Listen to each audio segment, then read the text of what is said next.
Hi, my name is Dan Price and I'm an international business advisor with Dearin and Associates. And today I'm joined by Michael Lee. Michael is a senior advisor and member of Dearin's advisory board. And he has had extensive experience expanding businesses internationally to Asia, New Zealand, the United Arab Emirates and the United Kingdom when he was at Zip Industries for 13 years. Michael is an advisory councillor of the Australian Industry Group, and he serves as a councillor for the Australian Institute of International Affairs. Michael, thanks for joining me. Yes. Good afternoon, Dan. Yeah, good to chat. Yeah, it is. Mm-hmm. I got to say, Southeast Asia is a very vibrant sort of countries. I mean, the ASEAN countries basically comprise of, I think, almost 10 countries. And each country really have got a slightly different culture, but largely there's a very strong ethnic Chinese business background in the major cities. So if you're doing business, say whether it's in Singapore, Malaysia, Jakarta, or Bangkok, Hong Kong, you will mainly be dealing with the Chinese as well. All right. The ASEAN countries have got a combined GDP of $2.6 trillion, and it's growing at 4.8% a year, which in a way is much faster than the global growth. The population in the ASEAN countries itself is just over 600 million, perhaps around 625. What excites me is the growing middle class. I mean, if you just look at ASEAN countries alone, I understand there's like 140 million middle income class people. So it's a massive market. So compare that market size with a country like Australia, which is, what's the population now? About 25 million, so 24.3 million maybe. Yeah. Australia is a very small market. So I would say the opportunity is massive in Southeast Asia. And you asked me about what are the opportunities available. I have found things that has been really attractive is things like technology, bioscience in the chemical areas, car industries. If you're talking about food in Malaysia and Indonesia, you've got halal food. Mm-hmm. Professional services, aged care, healthcare, all these are industries that if you are an Australian company, that's the way to go. And I'm aware with healthcare and aged care, a lot of Australians companies are in Asia. You've got Ramsay Healthcare, that's massive. There's quite a few other companies as well. Basically would exploit all these resources that I could get hold of. And I mean, at the top of my head, I can easily think of at least 10 different avenues that you can target, whether it's your suppliers, your customers, your bankers, legal people. What else do I have? Chartered accounting firms, industry group like AIG, which I'm involved with. In my review of the EMDG, I found state governments are helping companies to export, so is Austrade. And the other one is the foreign embassies that have a presence in Sydney and Canberra. Mm-hmm. They have trade offices. You can go up to them and they are more than happy to help any companies. And not to forget, I mean, advisory firms like Dearin and Associates, they're always there to work together alongside with companies that are intending to grow. I mean, the most important thing is not to say hop on a plane and expect with a full suitcase of products and expect to sell overnight in those markets. So I believe in a lot of research, planning, do the market visits and meet some people to really identify what are some of the issues. I mean, to a lot of Australians, I mean, the cultural issue is something is how to deal with people is one thing. So, I mean, Dearin Associates would come straight to my mind that they can help their clients in strategic business connections, whether it's negotiations or just to give the support, give them cross-cultural briefing on how to deal with, say, Indian or deal with the Chinese or Malay. I mean, dealing with Asian business, it does take a longer time to close a deal. I mean, right. A lot of it is about introduction and relationships. Yeah. They might have a drink with you as a friend, and then if they start inviting you home, then you feel that you are like part of the family, and you've got a better chance of actually doing business with them.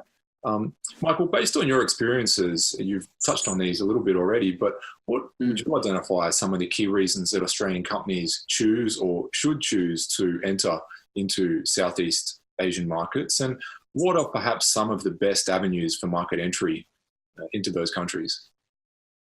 I mean, our traditional markets have been, say, England and the United States, English-speaking countries. But I've got to say, in recent years, the growth in terms of our export is now dominated by countries like China and Japan and Southeast Asia. And I would say Southeast Asia is most probably the closest neighbors we have. There are English-speaking people. Most countries can speak English, the people doing business. Of course, they've got their local language in Malay or Indonesian or Mandarin and things like that. But by and large, most of them speak English. The other advantage is a lot of students that have come to Australia to study, and I wouldn't be surprised there's a few 100,000 of that.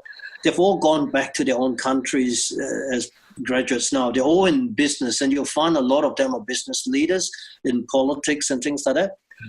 They tend to have a loyalty to Australian companies. I mean, with the exception that hopefully they did have a good experience in Australia, of course. So I would say, yes, if I were to say that I'm an Australian company, they do tend to be more willing to meet you. In a lot of the countries in Southeast Asia, like Malaysia and Singapore, they do follow a British legal system, the court of laws and things like that. So if you've got a problem, the Australian laws and the British laws are fairly similar. I find that quite reassuring for any Australian business trying to venture overseas. I mean, say, for instance, if you were to go to the Middle East, the law is slightly different. All right, so then therefore you really need to have very, very good advice before you go into those countries. And you would find there's a lot of Chinese companies even scouting in Australia to invest in skincare company, health food companies like vitamin companies. So you've heard of companies like Blackmores and Bellamy's with their milk going over to China and Southeast Asia as well. So all these health food products are considered great quality and very good branded products. And there's a huge market for healthcare, skincare, aged care, and even white goods. So in terms of the different avenues that you can go into a market, you can appoint a distributor, you can set up a joint venture, or you can start a subsidiary there. So there's different ways of doing it, and you really need to get advice on that. The setting up a subsidiary would cost money, so you need office, you need to employ someone, you need to set up a company, you need to know the tax law, you need to set up a bank account. But with distributorship, is a cheaper way of going in, but just expect that distributors might be distributing 5 or 10 product lines, so yours would only be just one of them. So I would find usually if you have the finance or working capital to back you up, opening your own sales office or subsidiary overseas is the best way to do it, because you then have the passion and you look after your own products and you control your own destiny. In 2015, you were appointed by the then Minister of Trade and Investment to review the Australian government's Export Market Development Grant Scheme, or EMDG for short. Could you please tell us a bit about the scheme, what it offers, and how Australian businesses can find out if they're eligible to use it? In general, this grant provides companies with $150,000 a year grant in terms of what they spend in marketing and promotional expenditure. So for every dollar they spend, they can claim back 50%. All they need to do is to actually Google EMDG, or if they Google my name, Michael Lee, EMDG, they would basically hear what I said as well.